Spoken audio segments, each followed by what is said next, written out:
Let's be real, this is far from the weirdest start to one of my videos there's ever been. Now, audience, today I am going to be doing something that might bring about some toxic opinions, hence... And that is because today we are going to be going through the ultimate fantasy reading guide. This is causing my neck to sweat. The things you get when you go protesting. What do I mean by that? Many a moon ago, I put out the beginner's guide to reading fantasy, and compared to what my powers are capable of now, that is not but a pathetic worm trying to get fantasy books sold across the nation. Not that I was selling my books, I just want you fuckers to read. Today, I am going to evolve that concept so much further, because we are not just going to be telling you good starting points for fantasy, but instead I am going to dive deep into a methodology to find which specific subgenre you may become addicted to, because that's the actual best way to get people to become voracious readers. Find that little itch they need scratched, to find catharsis to release their inner demons. And now, let us begin. Excuse the tank top, it's very hot today. I do believe that if you want to be a well-rounded modern fantasy reader, it is important to begin where the genre took form, and many will argue that is The Lord of the Rings, but I want this to start with some easier, breezier reads, so I recommend beginning with the classic, The Hobbit, a perfect book. And if you disagree with me on that this early on, too bad, stop trying to read, you're bad at it. But after reading The Hobbit, I would like you to consider two specific points. Were you more enamored by the beauty, world, and lore of it,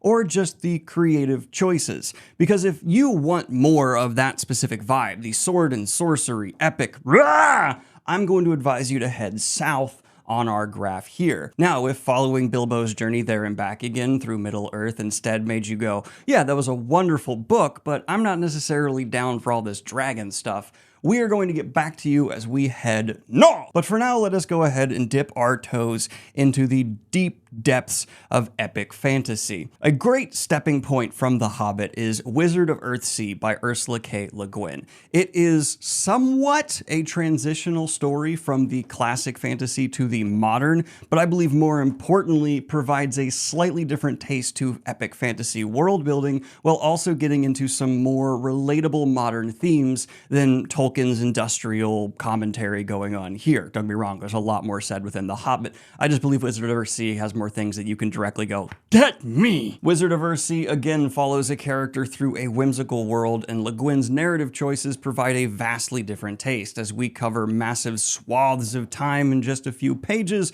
or delve deep into conversations between our singular character and troublesome dragons. This is a must-read in my opinion if you specifically want to get into higher fantasy.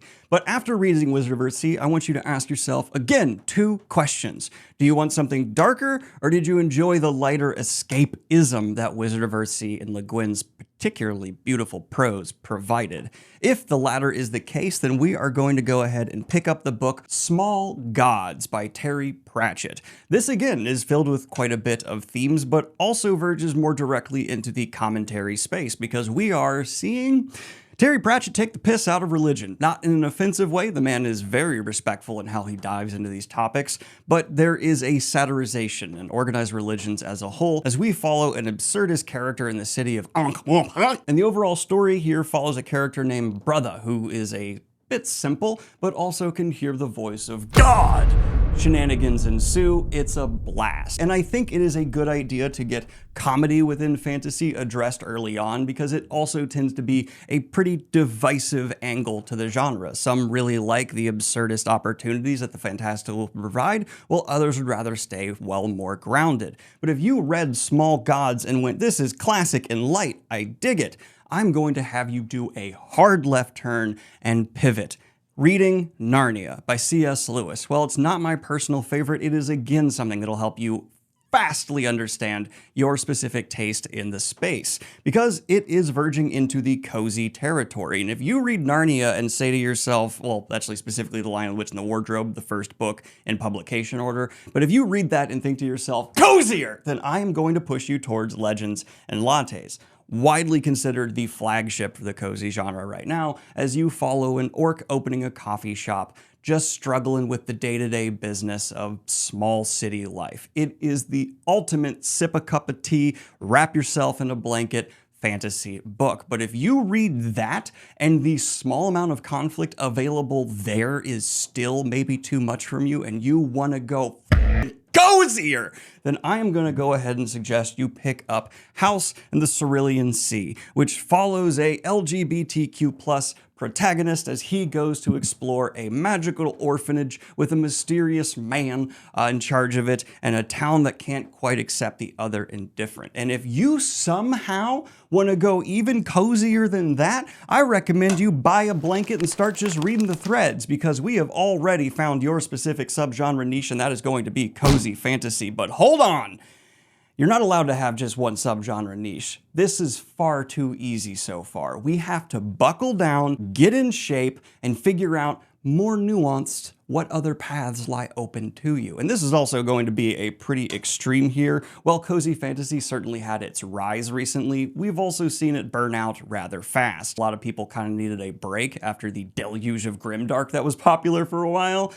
So this is going to be a smaller amount of people than I think most would assume. But from here, let's go ahead and rewind all the way back to Small Gods, because if you read this, you like how interesting it is, you like the world building and magic and gods, but you don't necessarily vibe with the comedy, then I'm going to actually recommend you go to one of our true nexus points of this whole flowchart, Mistborn. Also, if you read Narnia and you're thinking I need something less light, I also suggest you make the pivot on up to Sanderson's World. And we are going to lose a lot of readers here because there's going to be a massive amount of people who read Mistborn and they go, that guy tickled my itch. Let us continue into the world of the Cosmere. If you do that, it's fine. I'll see you in 6 months when you're finally ready to take a break. Your family is going to miss you. Most likely. If you read Mistborn, you might take note of the fact that it has a definite modern style to it, vastly different than that of The Hobbit. It also has a hard magic system, and it's most certainly not grim dark.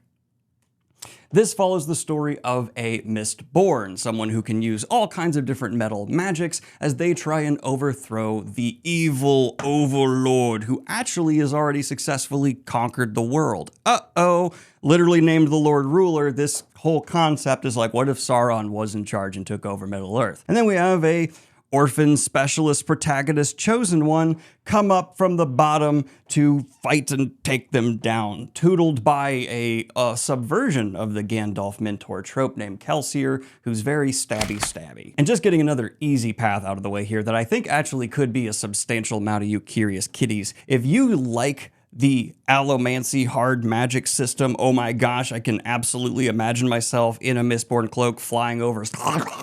Then let's continue down the hard magic path, because you can pick up Shadow of What Was Lost by James.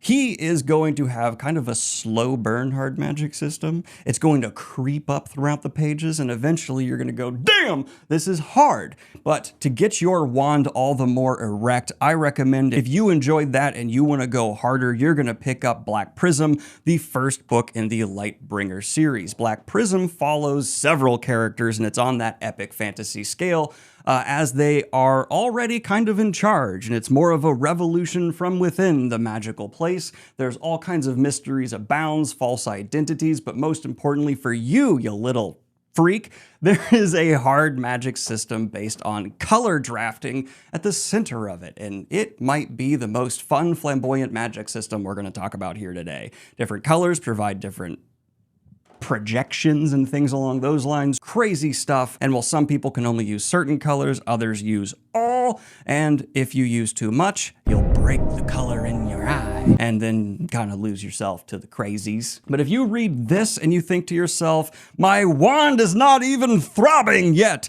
then I'm just going to say you're a hard magic fan, and good, I'm happy for you. That's where you're gonna be sticking at. And if you're a combination of these two, I have a very hard time thinking of a book that's both cozy fantasy and hard magic system. If you got one, let me know. But I am ashamed to say I have been misleading you with how simple this has seemed so far, because we've only gone down the most straightforward paths provided. We are going to rewind all the way back to Wizard of Earthsea. Because if you read this and you didn't necessarily want all that escapism and instead you wanted something a bit more grounded, don't worry, I'm not gonna just Spartan kick you into grimdark, and instead, I'm gonna actually give you something that'll have a bit of the advantage of Mistborn while being a bit more grounded, yet epic, because it's time you try some more modern epic fantasy.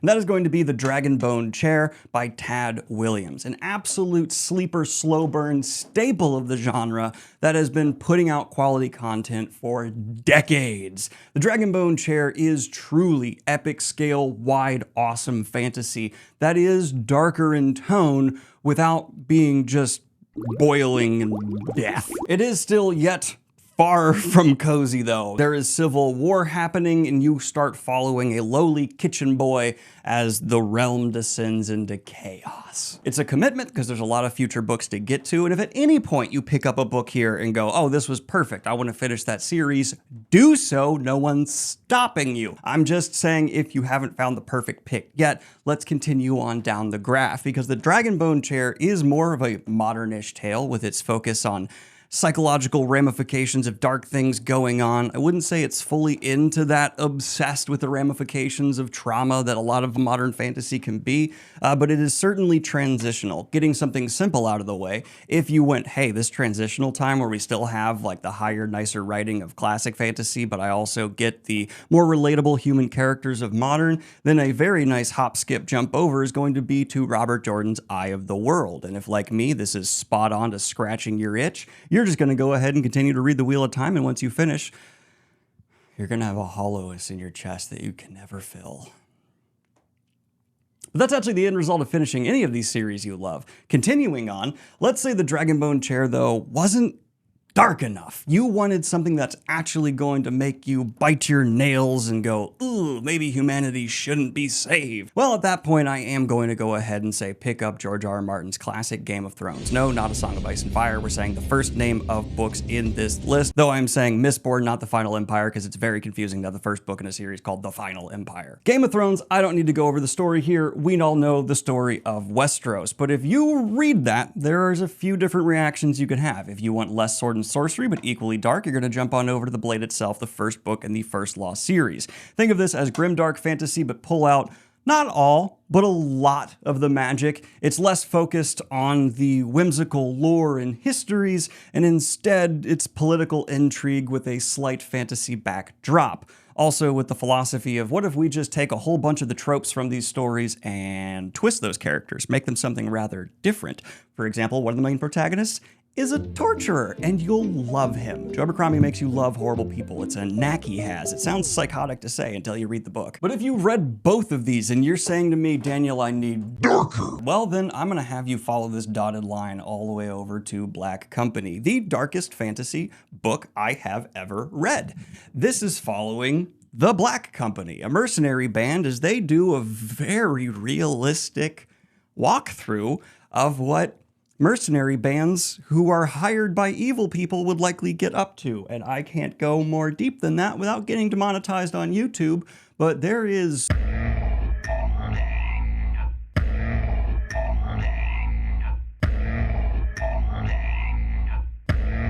all that happens here to the point where this is the thumbnail of my review. I admit it's a great book, but that's too far for me, dog. But if you read Black Company and you think to yourself, darker. 1, go to therapy, and 2, congratulations, you found your niche. It is grim dark, and I have a special recommendation that if you have found the grim dark genre to satisfy you and you want something just as dark, if not arguably maybe darker than Black Company, go ahead and give manga a try and read Berserk, the story of Guts, someone who is deeply traumatized and then spends a long time trying to realize that joy can still be felt maybe kind of for a day. Taking off from Game of Thrones once again, if you read that, enjoyed all the panacea and breasticide that were on display, and you want something a bit even sexier, there's no judgment here. That's absolutely fine. I recommend you read Kushiel's Dart, which is kind of the grand papa mama of romantasy as a whole. It treats sex like a magic system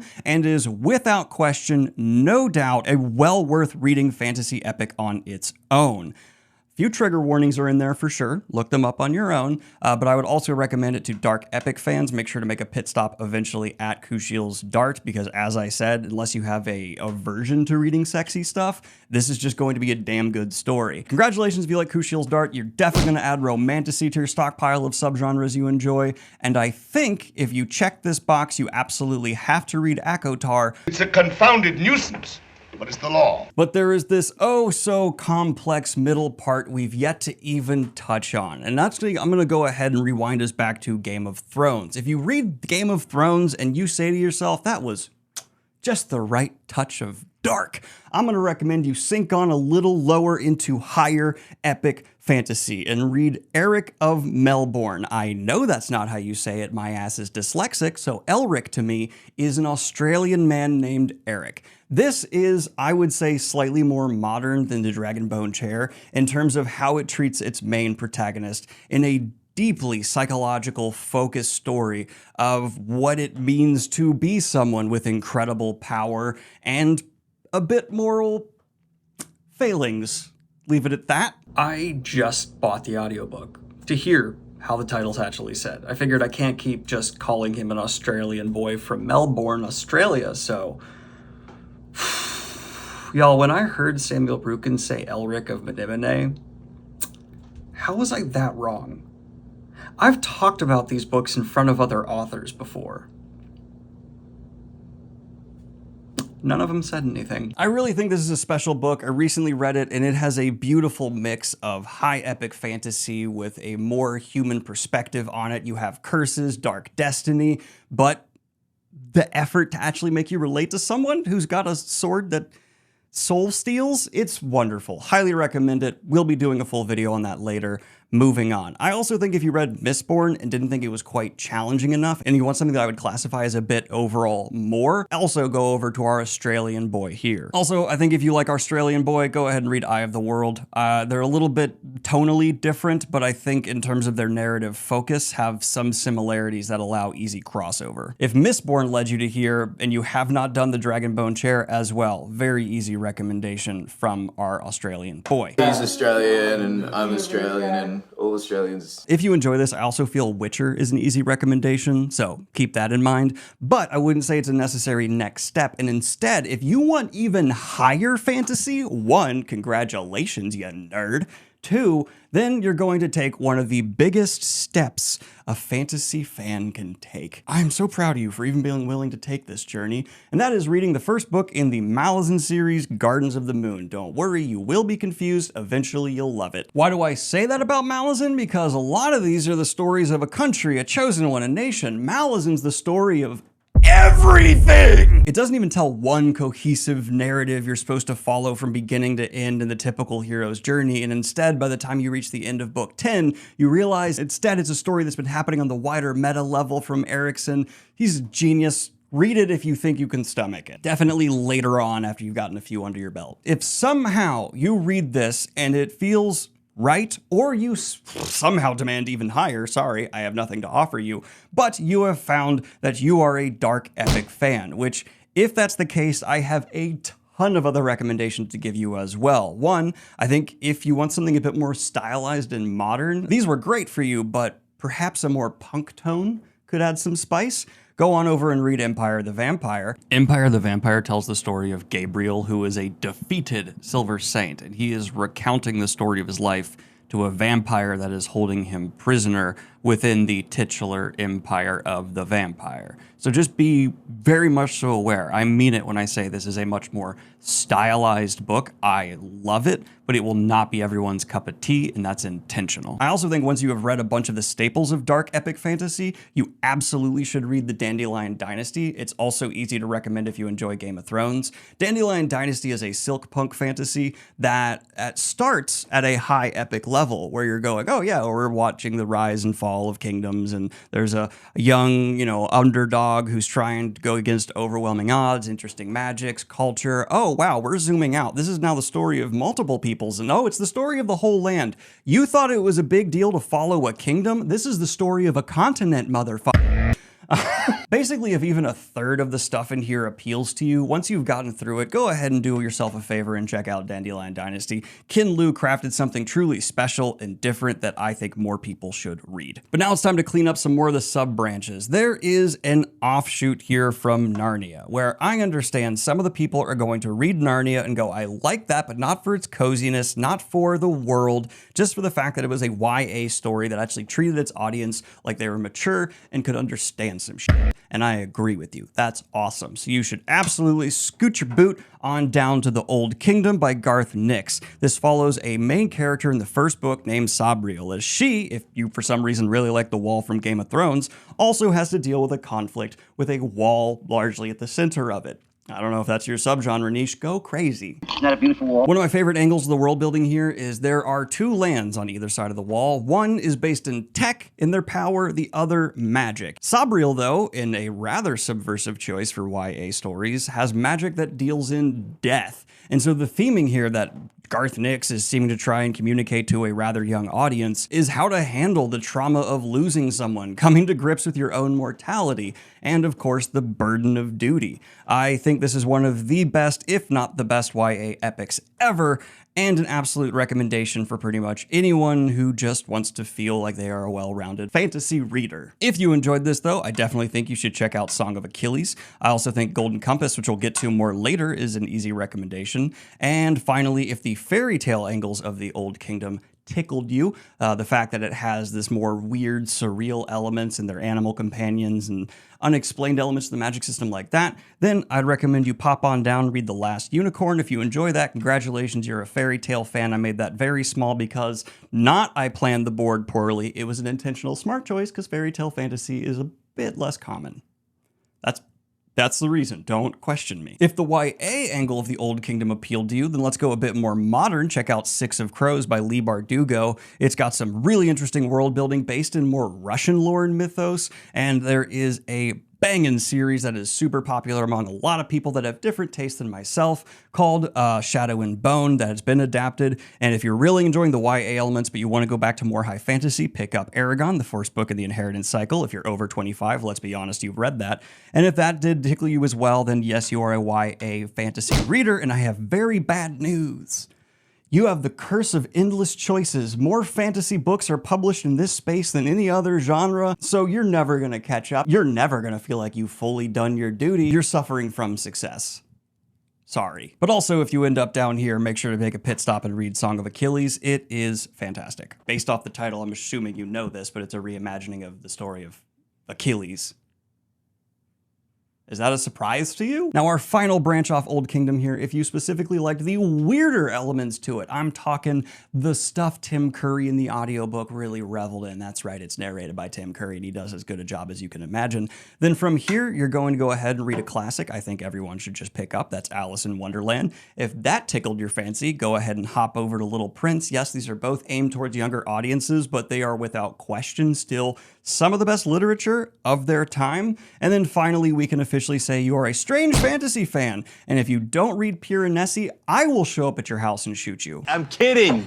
Read Piranesi. It's so good. Piranesi is a surreal fantasy story that I will not spoil anything for. Go in knowing nothing, and be aware that you're supposed to be confused. The narrator's unreliable. The whole setting's unreliable. Everybody's a suspect! I've said the word transitional here a few times, and if you're thinking, Daniel, that's nice, but I want to go ahead and read some modern epics, I got you. We are going to slide from Eye of the World over to The Will of the Many by, again, James Islington, who appears on this list twice. This is, again, based off classical culture, much like Song of Achilles, but in a much more epic scale, telling its own story way, tackling many tropes, but putting a more interesting spin on them. It's also, if you've been following some paths here, going to be your first exposure to some non-medieval based fantasy, which I think could be refreshing at this point. And if you especially like stories that have the feeling vibe overall that you can trust nobody, everybody's a suspect! We did that already? Then Will of the Many is going to be for you. But from the Will of the Many, if you enjoyed this specifically for its more modern stylization, but you enjoy the epic angles of it, congratulations, you're a modern fantasy fan. You will have to make a pit stop at Brandon Sanderson if you have not already with Mistborn. Maybe read Cosmere, maybe read Mistborn. There's a whole lot open to you. Yeah, it's the law. And if you enjoy that, congratulations, check the box. You're a modern fantasy fan. I'm gonna do a bit of a left turn recommendation for you and say you should pick up Orconomics, unless you had an aversion and ended up down here in the comedy section. It's a way to hit comedy twice, trying to make sure you definitely get there.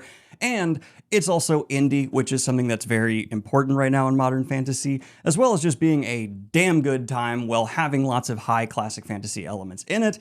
And the way I put it in my review, and I stand by this being a really good description of what reading Orconomics is like, your best friend is a drunken frat bro that at first you didn't like, but then you realize he's really smart, and when he stands drunkenly on a table and starts belting out facts about economics, he's usually right, and very charismatic about it. Read Orconomics. A couple quick more cleanup recommendations here. There's a lot of these dotted lines going around that you're welcome to zoom in on and see what I'm recommending why. But for example, if you enjoy Mistborn, but you want something just more epic in a similar style, then you can pop on over to Eye of the World, which I have represented down here. I have it close to Elric of Melbourne because I do believe they belong to each other a good amount. But Malazan, for example, doesn't have a whole lot connecting to it because it's something I think you should go through a few tests before you dive on into. But from there, definitely go Dandelion Dynasty. If you like the Dragonbone chair, but you want something less epic, that's a good transition down to Mistborn.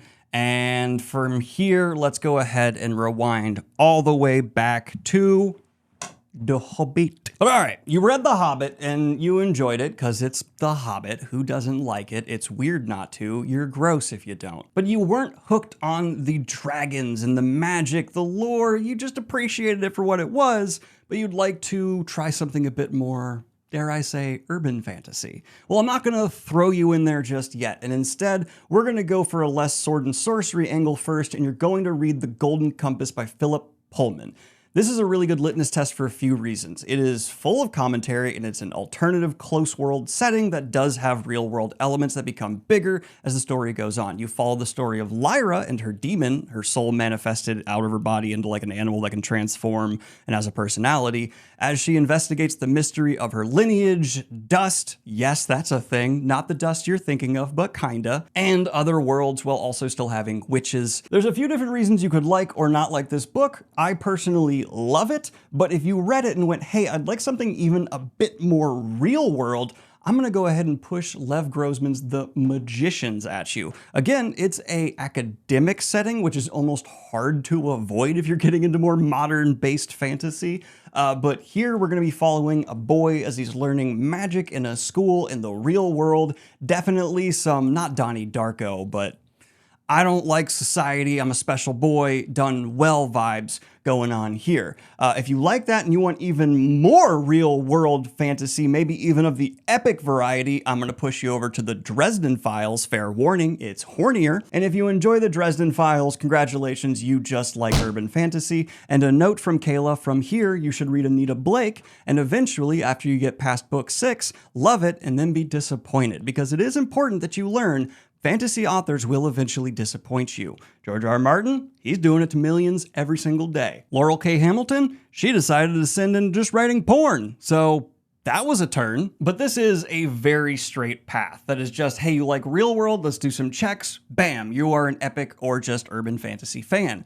It gets more complicated from here, and this is going to bring me to my most controversial recommendation, no question of the day, especially for how early on I'm putting it if you've decided to go north. And that is because if you specifically liked in The Golden Compass the fact that it was full of commentary, but you want a more adult version of it, listen, hear me out. I personally think you should read Perdido Street Station. Listen. There's good logic behind this. It is a wonderful filter.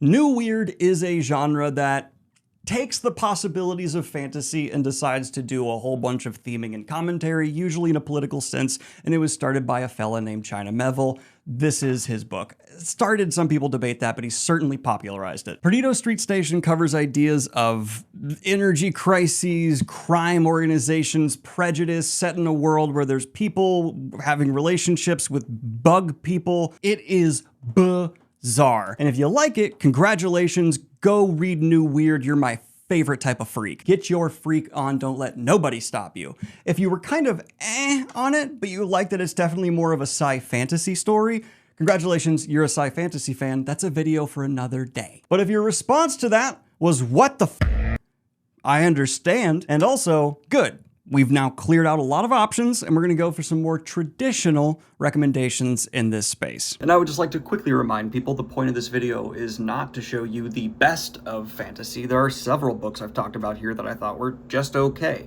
but instead it's meant to give you a very well-rounded view of tons of different aspects that the genre can offer to taste. So do not think of this video as me trying to show you just the best of the genre. I'm trying to show you a complete vision of it. But before we progress too far down that path, I want to rewind to the Golden Compass, because if you specifically like the fact that Lyra starts her journey at Oxford, then I'm going to push you towards academia, which is a huge part of fantasy in this northern space. You're going to hear the term dark academia to the point where you want to tear your eyeballs out. One of my favorite recommendations to give people curious about academia in fantasy is Ninth House. It is a dark academia mystery book by Leigh Bardugo, as a young investigative woman is looking into dark underground societies within an academic setting. It's surprisingly dark, but not so much so that it'll turn off your average reader. And I think Leigh Bardugo, this is actually my favorite story of her. I like it more than Shadow and Bone. If you like Ninth House and you want it from a more horny male perspective, then go ahead and doop, doop, doop, doop, doop your way up to the Dresden Files. But if you read that and you want to test your dark academic tastes even more, check out Deadly Education by Naomi Novik. This is a really popular one, and it also is going to be a gateway for you to see if you like romance. Yes, we have to do romance in the northern sector as well, because it's the subgenre that crosses barriers. And if you do like the romance angles of Deadly Education, go ahead and pick up Magic Bites. Also started reading this recently, going to give you thoughts probably a long time from now because I'm behind. And congratulations, you're an urban romantasy fan if Magic Bites gets your Wanda throbbing. But if it wasn't the romance angle to Deadly Education that did it for you, or it was just also the academia, you enjoyed both, these are not mutually exclusive, then I dare say you are a dark academia fan. And I also recommend, for more of a alternative dark academia recommendation, check out Blood Over Brighthaven by M.L. Wong. I didn't love it as much, but certainly those that enjoy this space have been raving about this book, so who am I to say? Go ahead and pick that one up as well. But that's going to bring us all the way back to the what the f of Perdido Street Station, because if you did not enjoy that, or you just want to try something vastly different, then go ahead and read Fonda Lee's masterpiece, The Greenbone Saga, which is going to be the first, I would say, urban fantasy crime epic on this list, and the best urban fantasy epic ever, I dare say. It is pitched as Reservoir Dogs meets Godfather meets Kill Bill meets all kinds of those vibes. It's just the best corruption arcs. You will see characters make horrendous decisions and love them for it while your heart breaks from their actions. It follows generational change, themes around why family is so good at tearing us lower, syndicate warfare, so much more. Absolutely, definitely read this one. Even if the path didn't take you here, I put a star on it because I don't give a f. You're down at Legends and Lattes. Come on up to Greenbone Saga as well and give it a taste. Now, if you want something that's specifically a little bit less epic than the Greenbone Saga, but you enjoy the urban fantasy, wider conflict angle of it, then I would recommend Divine Rivals. This also has a romance angle to it, so if you enjoy that, you might be an urban romance fan. But this follows the story of two people communicating through magical typewriters, while there's mythos around gods and so much more in a W.W.1-ish inspired setting. But if you like Divine Rivals more for its alternative setting, I recommend you check out Middle Game, and if that does it for you, then congratulations, you are an alt fantasy fan, and I think you should read LAMC. And if this glove fits, then you must be an urban epic fan. If you read Greenbone Saga, you thought it was the perfect level of epic, and you want to continue something in that vein that also has a ton of commentary, I recommend you pick up 5th Season, the first book in the Broken Earth trilogy. It is widely considered one of the best fantasy epics of the modern era for damn good reason. It has a lot of interesting play, not only with narrative, but perspective, while commenting on topics on the large scale and small, familial and societal. So if you read Greenbone Saga and you want something on the same epic scale but darker, well, buckle your booty. I have something to recommend called Dark Tower by Stephen King. It is a dark epic urban fantasy with one of the best opening lines ever, and you follow the gunslinger as he jumps through worlds and Stephen King stories hunting the man in black. It is a controversial series for its ending. It's also going to be adapted, hopefully before too long, by Mike Flanagan, and it also has some similarities to the more sword and sorcery approach in terms of how it characterizes certain people, has a party going across lands. Really love this one and think it should be a touchstone for those who want to try the epic urban space as well. If you want something a bit less epic, but you enjoy how horrific Dark Tower was, well, wouldn't you know, the author's a horror writer. Pick up Pet Sematary. If you want something even more horrific than that, oh my god, you're a fantasy horror fan. And a fun recommendation I'm going to give to you is Something Wicked This Way Comes. Not nearly as scary, but if you like spooky vibes, there's really not much better than Something Wicked This Way Comes by Ray Bradbury. If Pet Sematary is a little too horrific for you, but you want to stay in the darker space, I highly recommend you check out Gideon the Ninth, which also is a good recommendation for alt fantasy fans. Even if you're a fan of Empire the Vampire down here, I recommend you make a little pilgrimage up to Gideon the Ninth. And if after all of these recommendations you still didn't even like Gideon the Ninth, I'm sorry, I cannot help you anymore. You might not be a fantasy fan.